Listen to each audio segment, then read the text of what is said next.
Hallelujah, Hallelujah,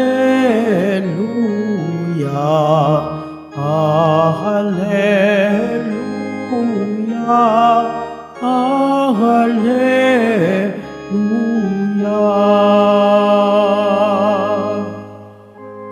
Ipinangaral ni Jesus ang paghahari ng Diyos, sakit ay kanyang ginamot. Hallelujah, Hallelujah, Hallelujah, Hallelujah.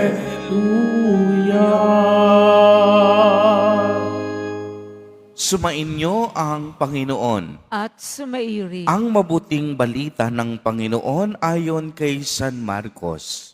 Papuri sa iyo, Panginoon. Noong panahong iyon, muling pumasok si Jesus sa sinagoga na naratnan niya roon ang isang lalaking patay ang isang kamay. Kaya't binantayan si Jesus ng ilang taong naroon upang tingnan kung pagagalingin niya ang lalaking iyon sa araw ng pamamahinga para may maiparatang sila sa kanya. Tinawag ni Jesus ang lalaking patayang kamay.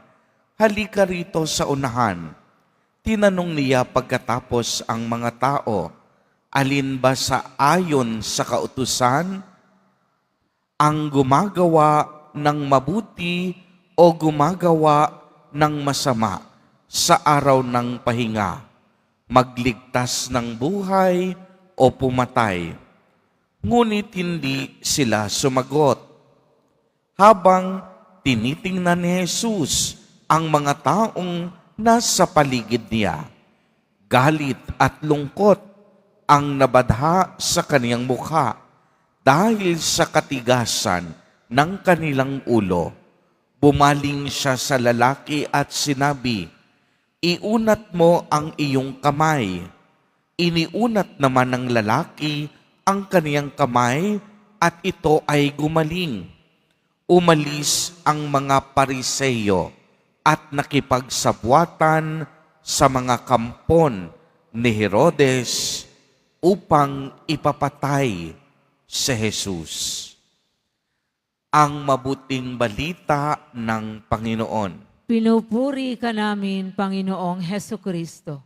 Magsiupo muna tayo. Magandang umaga po sa inyong lahat, mga kapatid kay Kristo.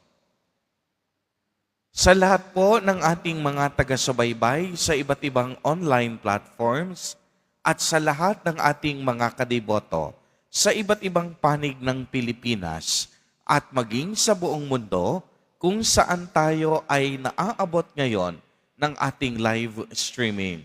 Mapayapang umaga din po sa inyong lahat. Purihin at dakilain natin ang ating Panginoon, ang mahal na poong Jesus Nazareno. Mga kapatid kay Kristo at mga kadiboto, malugod po namin kayong tinatanggap sa Basilica Minor at Pambansang Dambana ni Jesus Nazareno. Tampok po sa ating ebanghelyo sa araw na ito ang mga Pariseyong muling pumupuna sa mga gawain at kilos ni Jesus Nazareno. Alam po ninyo, ang mga taong ito masugid na binabantayan si Jesus, lalo na kung araw ng pamamahinga, upang makakita at makahanap kahit kaunti o maliit na pagkakamali. Subalit, nabigo na naman sila. Alam po ninyo, para sa mga Hudyo, ang araw ng pamamahinga o ang tinatawag nilang Sabat ay isang banal at sagradong araw. Ito ay kanilang isinakatutuparan sa 7 araw sa isang linggo. Tunay ngang ito ay pag-alaala at pagpupuri sa Diyos na may likha ng langit at lupa. Kaya naman, dahil sa pagpapalagang ito ng mga Hudyo, sa araw na ito, minabuti nilang ilaan ang lahat-lahat para magpahinga. Kaya hindi sila maaaring magtrabaho o gumawa ng anumang mabibigat na bagay.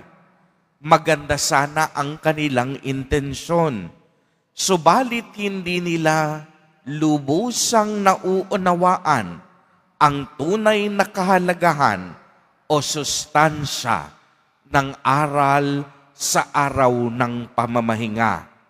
Kahapon kung inyong mapapansin, sinabi ni Jesus Nazareno sa ating ebanghelyo na ang araw ng pamamahinga ay nilikha para sa mga tao at hindi nilikha ang tao para sa araw ng pamamahinga.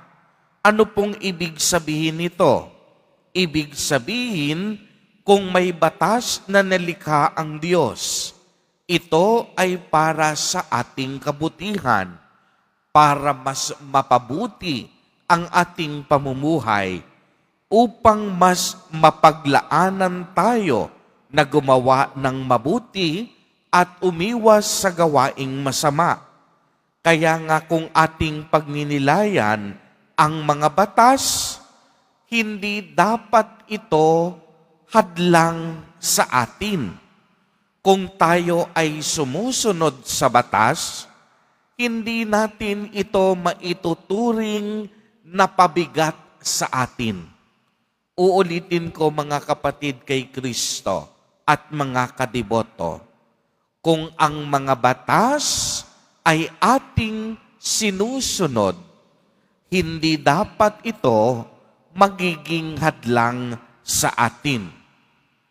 Hindi ito magiging pabigat sa atin.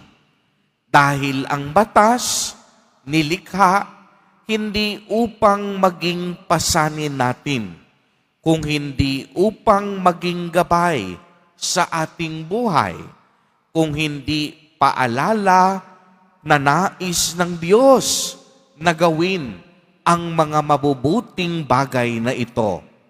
Kaya nga napakaganda at napakamakapangyarihan ng tanong ni Jesus Nazareno. Ano ba ang ipinahihintulot sa araw ng pamamahinga? Ang gumawa ng mabuti o ang gumawa ng masama? Ang magligtas ng buhay o ang pumatay?